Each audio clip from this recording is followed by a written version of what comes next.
Hello children, welcome back to maths fun. This is Monica. आज के video मैं आपके लिए लेकर के आई हूँ आपकी बोर्ड एग्जाम में प्रिपरेशन में जो आपको हेल्प करेगा। पहले की वीडियो में मैंने कुछ टॉपिक कवर किए थे और बचे हुए टॉपिक मेरे इस वीडियो में कवर है। आपको ये वीडियो पूरा देखना है, एंड तक देखना है, बिकॉज ऐसा कोई भी पॉइंट ना हो, मैं नहीं चाहती कि जो आपसे मिस हो जाए। तो अच्छे से देखिए, इससे आप का टाइम भी कम वेस्ट होगा और आप कम टाइम में अच्छी प्रिपरेशन कर पाएंगे। तो स्टार्ट करते हैं ट्रिग्नोमेट्री से।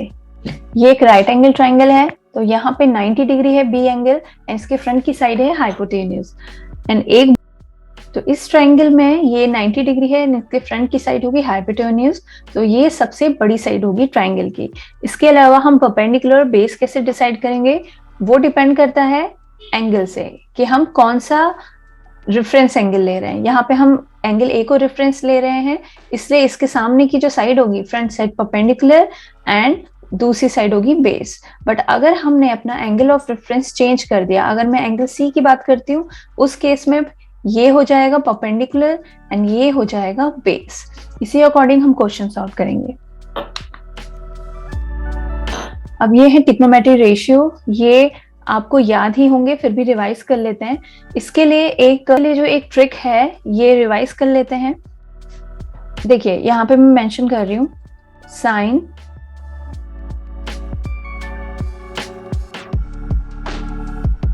पंडित बद्री प्रसाद हरी हरी बोल। ओके, इस तरीके से हम इसे याद करेंगे। तो जो पहला वाला रेशियो है that is for sine and second वाला रेशियो कॉस के लिए है एंड थर्ड वाला रेशियो टेन के लिए है, राइट। तो इसी अकॉर्डिंग हम यहाँ पर ये फॉर्मूला याद कर लेते हैं। अब यहाँ पर भी वही लिखा है, जैसे साइन ए है तो इसकी अपोजिट साइड जो परपेंडिकुलर होगी, तो ये परपेंडिकुलर ही है और ये हाइपोटेनियस है। एंड कॉस ए की वैल्यू क्या होगी यहाँ पे, बेस अपॉन हाइपोटेनियस। सो एडजेसेंट साइड बेस हो है and hypotenuse is AC। And last में 10 क्या है, 10 इज परपेंडिकुलर अपॉन बेस। तो परपेंडिकुलर, दिस इज परपेंडिकुलर और नीचे हाइपोटेनियस है।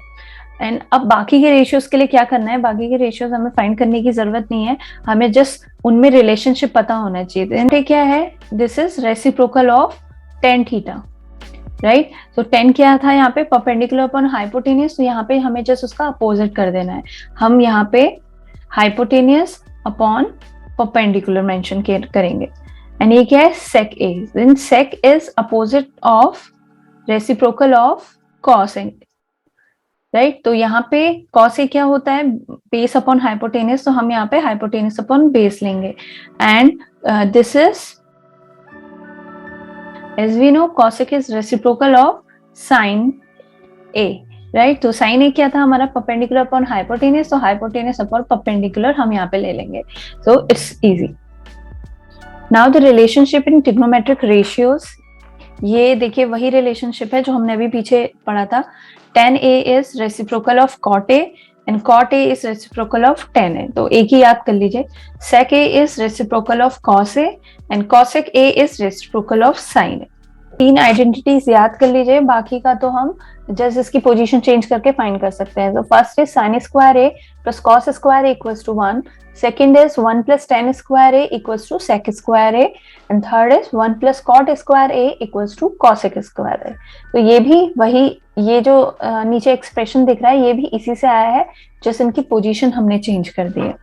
Trigonometric ratios of standard angles, देखिए ये जो वैल्यूज है, एंगल्स की जो वैल्यूज हैं, ये बहुत ज्यादा जरूरी है ट्रिग्नोमेट्री के लिए। बिना इसके आप ट्रिग्नोमेट्री सॉल्व नहीं कर पाएंगे। आपको क्या करना है, एग्जाम्स के टाइम में जो आपको रीडिंग टाइम मिलता है उस टाइम पे या आप टेबल बना सकते हैं अपने आंसर शीट के बैक साइड। देन वो इससे क्या होगा, वो टाइम भी यूटिलाइज हो जाएगा एंड आप जब क्वेश्चन स्टार्ट करेंगे तो आपको बार बार सोचने की जरूरत नहीं पड़ेगी। Then you can go directly for this table. तो यहाँ पे हम सीखेंगे कि हम कैसे इस टेबल को लर्न कर सकते हैं।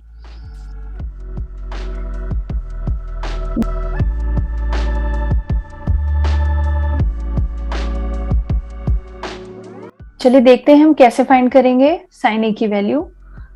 सबसे पहले हम ये पूरे एक्सप्रेशन में इस तरीके से लिखेंगे 0, 1, 2, 3 एंड 4। इसके बाद हम इसे डिवाइड करेंगे 4 से, सारे नंबर्स को हम 4 से डिवाइड करेंगे। देन सारे नंबर्स का हम स्क्वायर रूट फाइंड करेंगे, राइट। देन इसका क्या होगा स्क्वायर रूट, ये तो 0 है, ये 0 रहेगा। एंड यहाँ पे क्या होगा 1/2, एंड यहाँ पे 1/√2, and this side √3/2, and here 1 only, right. So ये किसकी वैल्यू हमने फाइंड की है, साइन ए की। अब हम क्या लिखेंगे यहाँ पे, कॉस ए। कॉस ए के लिए हमें क्या करना है, जस्ट बैक साइड से नंबर हमें यहाँ पे लिखते जाना है। तो सबसे पीछे क्या है 1, तो हम यहाँ पे लिखेंगे, देन √3/2। सो आप इस तरीके से समझ सकते हैं कि जस्ट हम रिवर्स ऑर्डर फॉलो कर रहे हैं यहाँ पे। And again 1/√2 and this 1/2, and here it is 0, right. अब हमारे कॉसेक तक तो अब आ गया है। अब हम यहाँ पे tan a के लिए फाइंड करेंगे। tan a हमें पता है, tan a क्या होता है, tan a is sin a upon cos a। तो हमें इन दोनों को जस्ट डिवाइड करना है। सो 0/1 is 0, this upon this is 1/√3, this upon this is 1, and this upon this is √3 only, right? And 1/0, so 1/0 will be infinite, means not defined, you can say, right? So 1 को हम 0 से divide करेंगे तो infinite हो जाएगा। इस तरीके से ही हम बाकी की वैल्यूज भी निकाल लेंगे। देखिए यहाँ पे, देखिए यहाँ तक तो हम कर चुके हैं। अब कॉट ए के लिए क्या करेंगे, कॉट ए हमें पता है ये 10 का क्या होगा, रेसिप्रोकल। सो यहाँ पे अगर मुझे कॉट ए की वैल्यू फाइंड करनी है तो इसका रेसिप्रोकल क्या होगा, सो इट इज 0/1। सो अगर मैं इसका रेसिप्रोकल करूंगी it will be 1/0। So 1/0 is not defined, okay. So it is ND, यहाँ पे इसीलिए ND मेंशन किया गया है। Then cot A is reciprocal of this 1/√3, तो यहाँ पे क्या आएगा √3, एंड 1 का रेसिप्रोकल 1, इसका रेसिप्रोकल 1/√3। देखिए सेम वैल्यूज हैं। नाउ sec a के लिए हम क्या करेंगे, cos का अपोजिट कर देंगे, cos का जस्ट रेसिप्रोकल करेंगे तो 1/1, एंड इसका रेसिप्रोकल 2/3, 1/√2 का reciprocal √2, and this, right, and this is not defined. And same ऐसा हम cosec a के लिए भी करेंगे, sin a को फॉलो करते हुए। तो है ना ये सिंपल सी ट्रिक। ऐसे ही आप ये टेबल एग्जाम में सबसे पहले बनाइए, उसके बाद पेपर स्टार्ट करिए। एक बार फिर से रिवाइज कर देती हूँ। हमें क्या करना है, सबसे पहले यहाँ पे लिखना है हमें 0, 1, 2, 3 एंड 4। फिर हम पूरे नंबर, सारे नंबर्स को 4 से डिवाइड करेंगे एंड देन उनका स्क्वायर रूट फाइंड करेंगे। देन जो वैल्यू आएगी वही इसकी साइन ए की वैल्यू होगी। एंड हम जस्ट रिवर्स ऑर्डर फॉलो करेंगे एंड tan a की वैल्यू निकालने के लिए हम इन दोनों को डिवाइड करेंगे।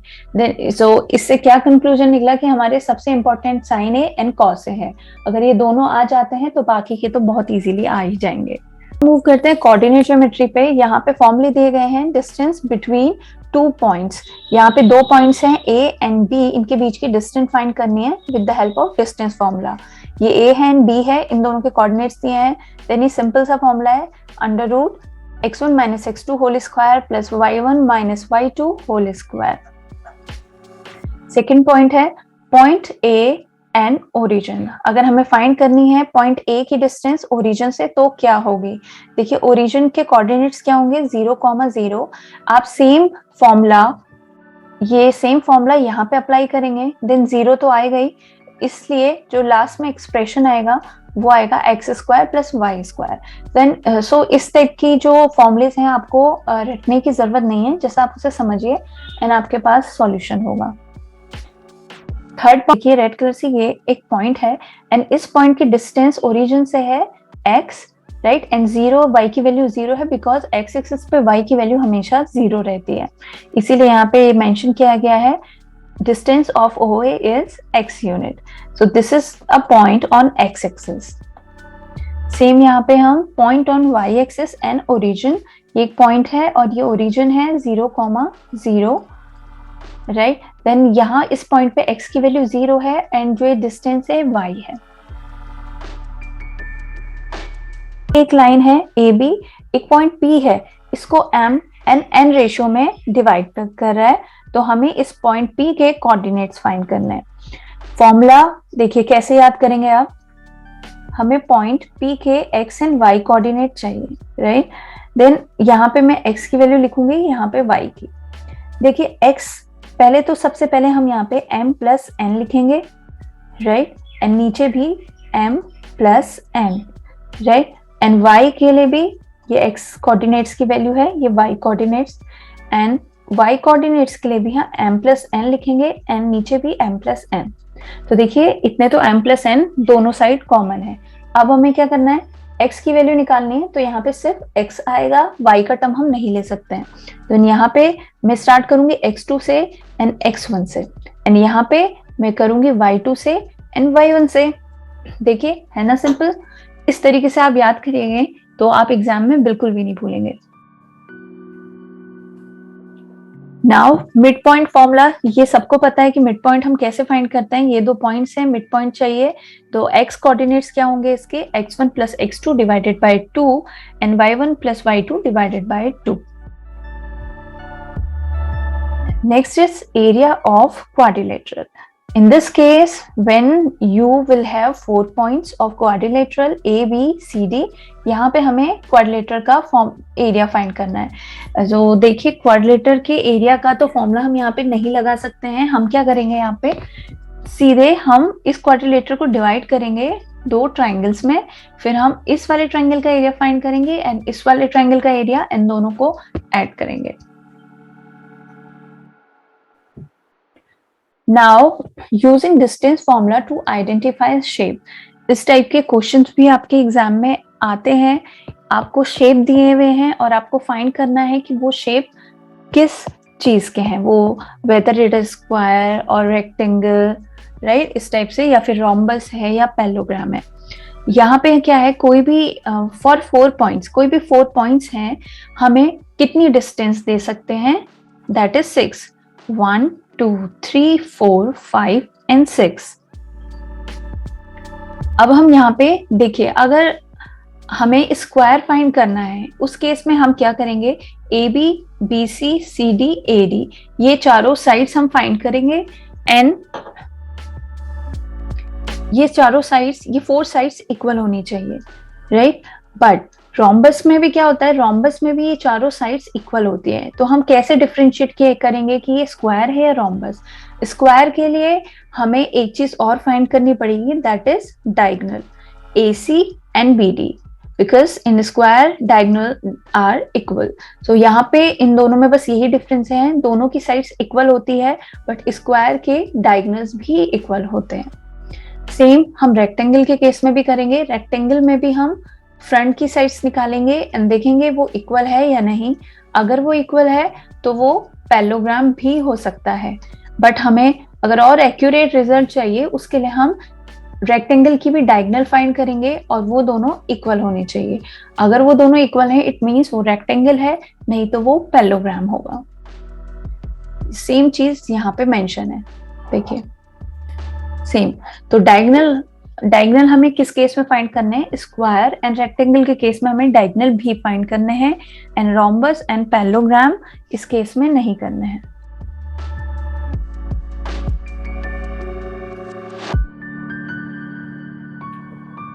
यहाँ पे देखिए ये टेबल मैंने बनाई है, यहाँ पे सारे आपको फिगर्स मिलेंगे 3D और उनका volume, lateral curves, surface area and total surface area यहाँ पे आपको फाइंड करना है। स्टार्ट करते हैं वॉल्यूम से। ये क्यूब है। देखिए सबसे पहले एक चीज आप क्लियर करिए, वॉल्यूम है, वॉल्यूम की यूनिट क्या होती है, मीटर क्यूब, एंड एरिया की क्या होती है, metre square. Okay, it can be centimetre cube, kilometre cube, कुछ भी हो सकता है, बट मैं आपको जस्ट ये बताना चाह रही हूँ मीटर क्यूब मीन्स यहाँ पे मीटर 3 बार मल्टीप्लाई हुआ है एंड यहाँ पे मीटर 2 बार मल्टीप्लाई हुआ है। इट मीन्स यहाँ पे मीटर की 3 यूनिट है, ओके, और यहाँ पे मीटर की सिर्फ 2 यूनिट है। अब देखिए हमें क्यूब का वॉल्यूम फाइंड करना है, देन क्यूब की साइड क्या है, ए है, यहाँ इस फिगर में आप देख सकते हैं। देन ए को मैं 3 बार मल्टीप्लाई करूंगी, that will be A cube, very easily. देखिए इस टेबल में ये सारे फॉर्मूले अगर आप रट के जाएंगे देन डेफिनेटली आप भूलेंगे। तो जितना ज्यादा आप इसको सिंप्लीफाई कर सके, जितना ज्यादा आप इसको समझेंगे, उतना ही आपके एग्जाम्स के लिए अच्छा होगा। देन मैं आपको यहाँ पे एक्सप्लेन कर रही हूँ कि आपको किस तरीके से सोचना है, किस तरीके से फॉर्मूले आप खुद से जनरेट कर सकते हैं। देखिए ये कोण है, कोण का फॉर्मूला है 1/3 पाई आर स्क्वायर एच। देखिए यहाँ पे आर स्क्वायर एच ये दिख रहा है आपको, R is radius, it means R into H. So R is radius, ये भी मीटर में होगी, आर इज रेडियस ये भी मीटर में, एंड हाइट भी मीटर में, देन ये हो गया ना मीटर क्यूब, राइट। तो ये चीज मैं आपको इसलिए बता रही हूँ बिकॉज हो सकता है फॉर्मूला आपको वॉल्यूम का है, आप इस तरीके से लिख दें 1/3 पाई आर एच, तो उस टाइम पे आपको ये ध्यान देना है कि आप वॉल्यूम निकाल रहे हैं। तो यहाँ पे ये एरिया नहीं है, बिकॉज अगर आप आर एच लिखेंगे तो इसकी जो यूनिट आएगी वो एम स्क्वायर आएगी, दैट इज रॉन्ग। अगर आप वॉल्यूम निकाल रहे हैं तो यहाँ पे एक और यूनिट होनी चाहिए, मीन्स यहाँ पे आर स्क्वायर होगा, तभी ये मीटर क्यूब में आएगा, राइट। तो अब इस तरीके से देखिए सिलेंडर का वॉल्यूम, यहाँ पे भी आर की 2 पावर है और एच की 1, तो 3 हो गई हैं। यहाँ पे भी एल बी एच ये भी 3 है, मीटर क्यूब में आएगा। एंड यहाँ पे 4/3 पाई आर क्यूब, यहाँ पे भी 4/3 पाई आर क्यूब है, देन यहाँ पे यूनिट मीटर क्यूब में आएगी। एंड लास्ट है 2/3। देखिए ये इसमें क्या करना है, जो स्फेयर है ये कंप्लीट स्फेयर का फॉर्मूला है, और अगर आप hemisphere means half of sphere, तो आपको क्या करना है 4/3 का जस्ट हाफ कर देना है, तो ये इससे कैंसिल हो जाएगा, तो इसीलिए यहाँ पे आया है 2/3। एंड पीछे की जो चीज है pi R cube, that is same.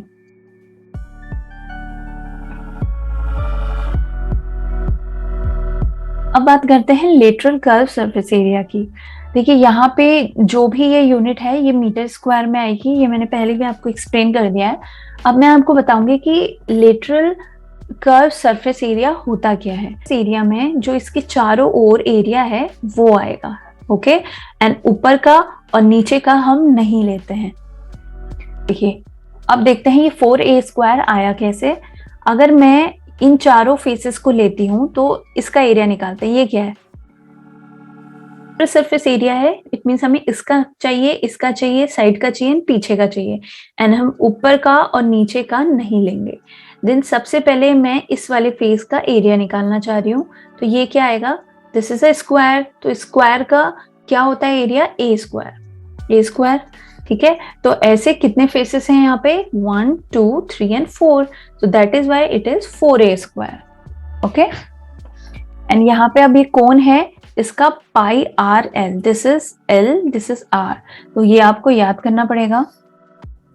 And cylinder का भी 2 पाई आर एच,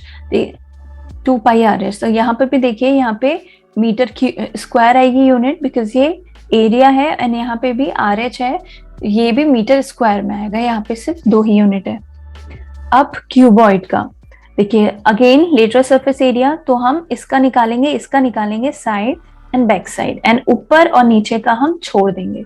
तो ये क्या है, ये एक रेक्टेंगल है, राइट। तो इस रेक्टेंगल का क्या आएगा area, this is L and this is H, ठीक है। तो इस वाले का क्या आएगा, एल इंटू एच, राइट। तो जो इसका होगा वो पीछे वाले का भी होगा, सो it is twice L H.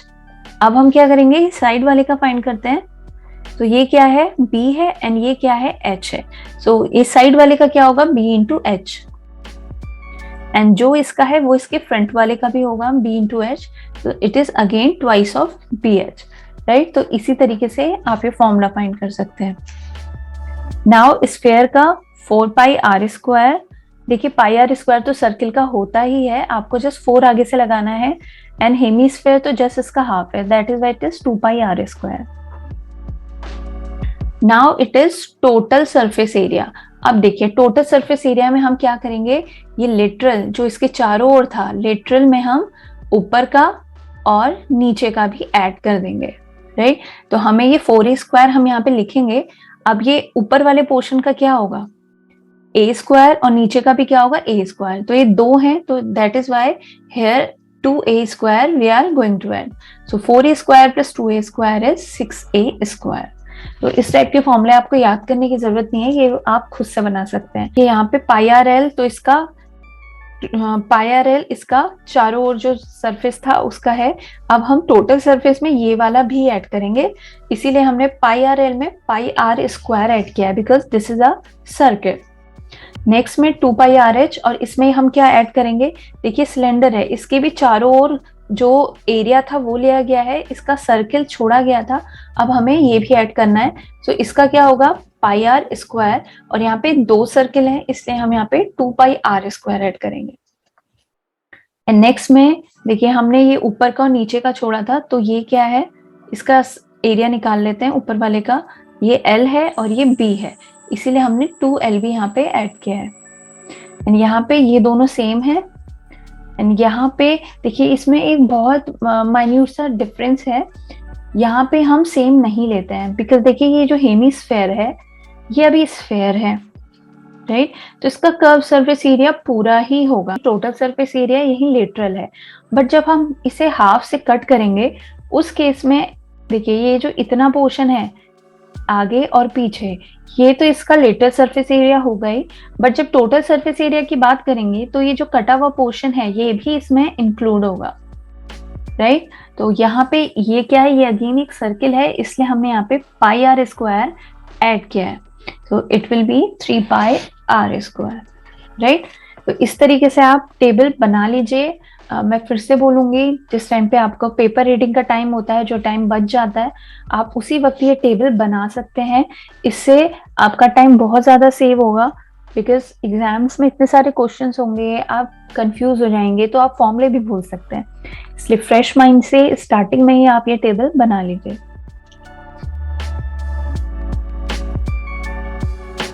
अब चलते हैं एरिया रिलेटेड टू सर्किल में।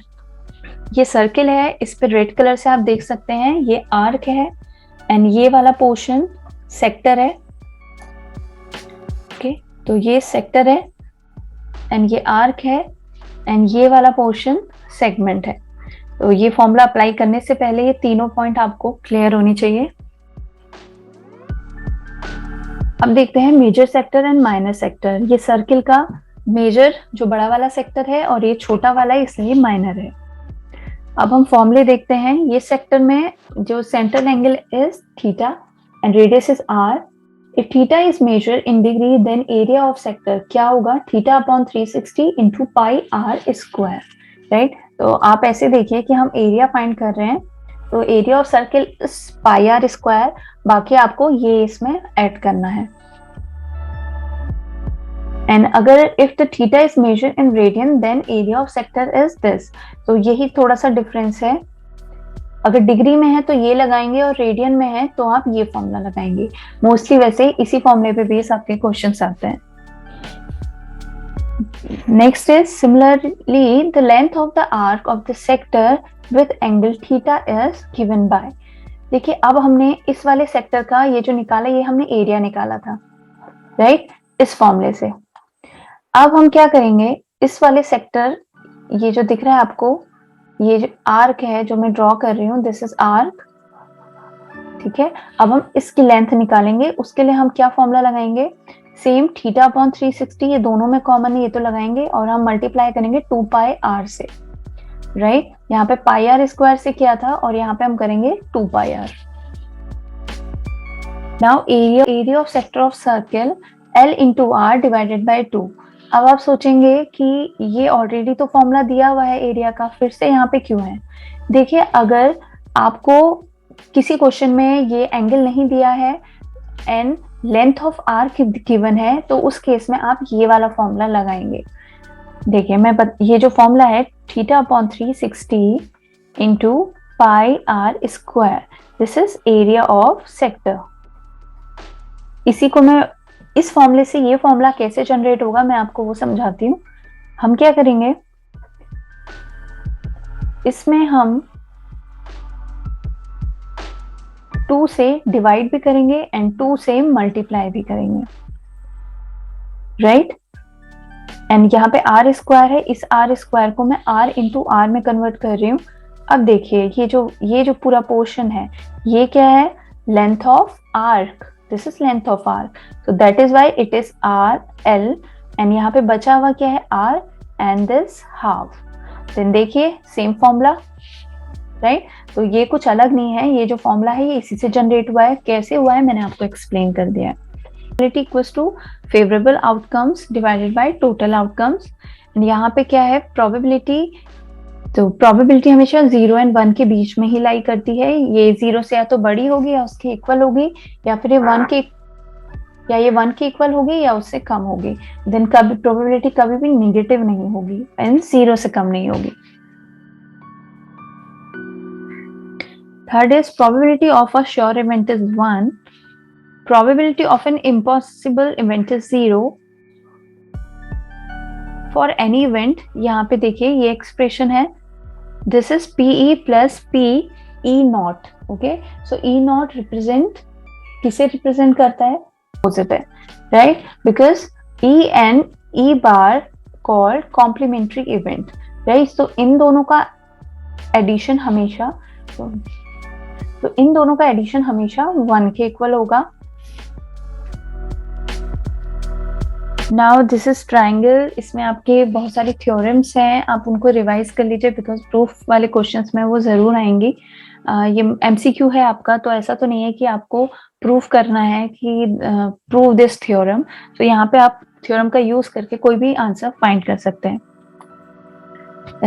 तो ये स्टेटमेंट आपको पढ़ने हैं, two congruent figures are always similar but two similar figure need not to be congruent। ये लाइन बहुत ही ज्यादा इंपॉर्टेंट है, तो इसे आप पहले अच्छे से समझ लीजिए कि इसका क्या मतलब है, बिकॉज इस पे बेस क्वेश्चंस आते हैं। देखिए दो मैं ट्राइंगल बना रही हूं, एक ये ट्राइंगल है,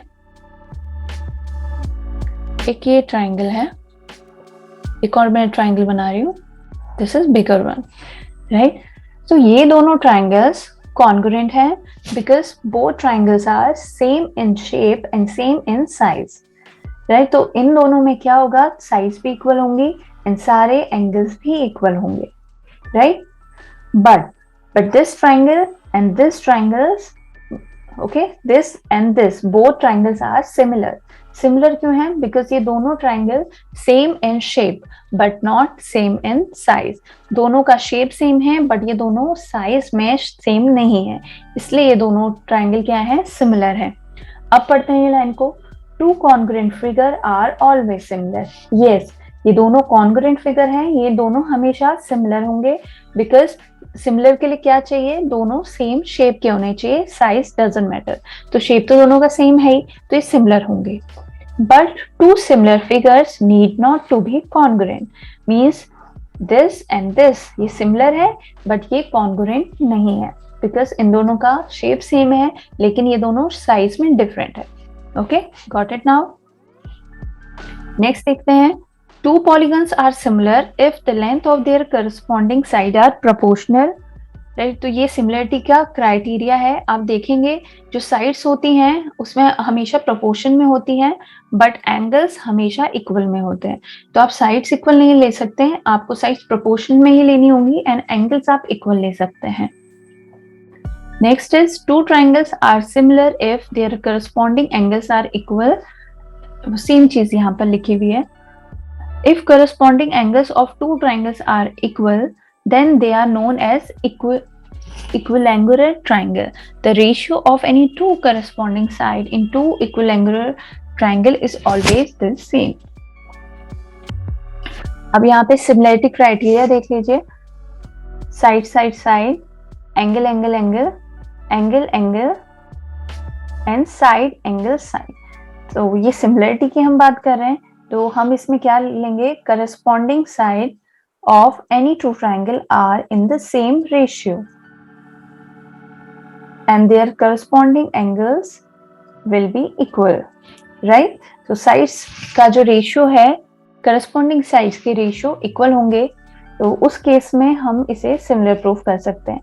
एंगल एंगल एंगल में corresponding angles of any two triangles are equal and their corresponding side will be in the same ratio, and angle angle में when two angles of a triangle are equal उस case में we can consider as similar. Now side angle side, when one angle of a triangle is equal and one angle of another triangle, then the side include these angles are in the same ratio, then the triangles are similar. So last point में यही बोला है कि अगर suppose ये दोनों angles equal हैं तो इनकी corresponding side means this upon this equals to this upon this and angle this equals to this. On this case, both triangles will be similar. ये आपकी बहुत ज्यादा इंपॉर्टेंट है, इसे आप जरूर अच्छे से देख लीजिएगा. If a line drawn parallel to one side of a triangle to intersect the other two sides in distinct point, ये triangle है, ये इस तरीके से intersect कर रही है. The other two sides are divided in the same ratio, right? So अगर ये लाइन इस तरीके से इसको distinct point पे डिवाइड कर रही है तो उनकी साइड हमेशा सेम रेशियोज में होंगी. ये थ्योरम भी बहुत ज्यादा इंपॉर्टेंट है. इसमें इस पे बेस्ड क्वेश्चन जरूर आएंगे आपके. The ratio of the area of two similar triangle, दो सिमिलर ट्राइंगल हैं उनके जो एरियाज के रेशियो हैं वो उनकी जो उनकी करस्पॉन्डिंग साइड है, suppose this is side 1 side 2, उनके स्क्वायर के इक्वल होते हैं, उनका जो रेशियो है उसके स्क्वायर के इक्वल होते हैं, राइट? तो इस पे बेस क्वेश्चन आपका आएगा ही, तो इसे आप जरूर अच्छे से देख लीजिएगा. एंड किसी क्वेश्चन में ये भी होगा कि आपको साइड नहीं गिवन है, आपको मीडियन गिवन होगा, तो उस केस में भी आपको यही फॉर्मूला लगाना है. Now next is Pythagoras theorem. ये तो आपको पता ही है, hypotenuse square equals to base square plus perpendicular square. इस वीडियो में इतना ही. तो अभी टाइम कम है, इसीलिए ट्राइंगल चैप्टर में थ्योरम्स के जस्ट मैंने स्टेटमेंट आपको एक बार एक्सप्लेन कर दिया है. बाकी एक बार आप अच्छे से देख लीजिएगा एंड अच्छे से प्रिपरेशन करिए and be positive before your exam. So good luck.